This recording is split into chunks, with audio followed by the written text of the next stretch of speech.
கன்னத்திலே வைக்கலாமா?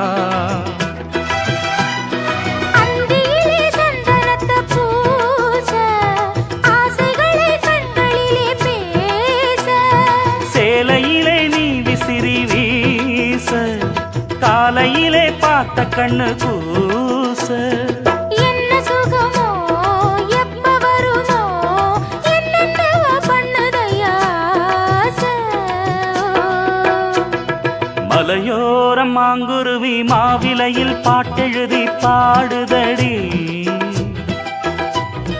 மகராசன் உன் வரவை ராப்பகலா என் மனசு தேடுதையா. மணமேளம் காதில் கேட்குதா, மனசோடு தேனை வார்க்குதா.